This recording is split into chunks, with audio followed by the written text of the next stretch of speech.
Good morning. My name is Peter Lamuscio.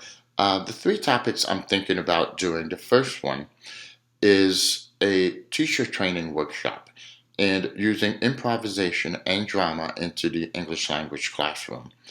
Um, the reason I chose this is because I have a very strong theater background, and through theater, I learned to really communicate, express myself, and I learned the confidence to speak English. And it also helped me a lot with my English language acquisition. And I think it could do that for other English language learners.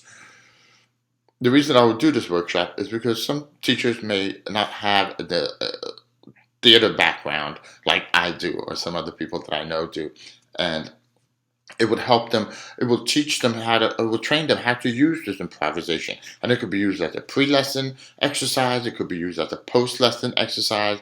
As a post-lesson exercise, for example, they could take what they've been learning in the class and create a role play where they would be able to use the language and communicate.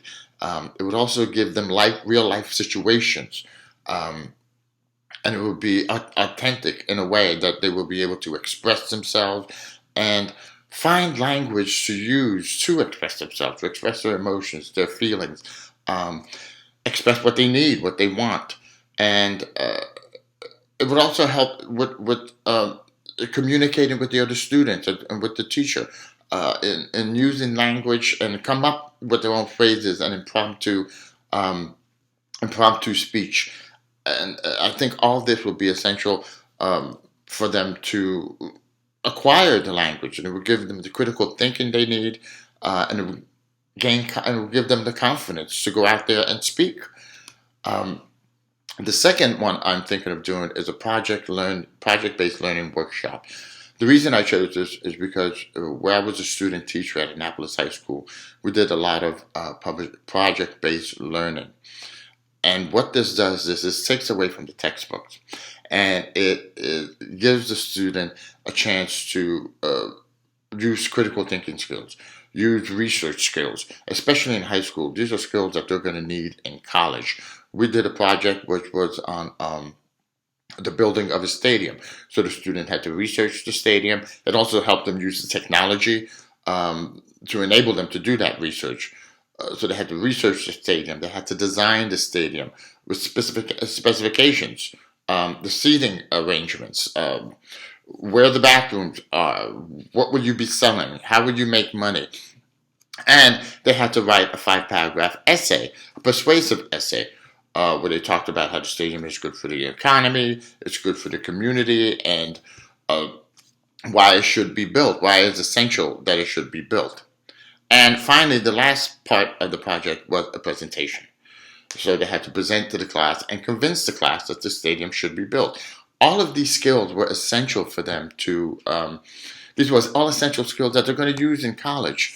And I think doing a workshop on project-based learning would really be beneficial to help students think about all the various things they can do, and integrating technology and designing stuff and thinking about infrastructures, and also the writing aspect of it and the speaking aspect of it, where they have to write this persuasive essay. Because they're going to be doing a lot of writing in college, so this would sort of give them a little bit of experience in writing. And then the presentation, to be able to present in front of a class and to be able to articulate your thoughts and explain and persuade and that. So those are the two main topics I'm thinking of doing. The third one I'm a little bit on the fence about. I took a grammar course with Dr. John Nelson, and I think I'm not sure yet, but I could possibly do a workshop on developing a grammar course which simplifies the grammar rules, because most of the time we get stuck on what the grammar rules mean. Some people some English language learners, like for myself, for example, I had no idea what a present progressive was. It didn't even make sense to me. But simplifying the grammar language, I think, will allow the students to access the grammar better. That project I'm a little bit fuzzy on, and I'm still in the development stage. But these are the three projects that I'm currently working on. Thank you for watching.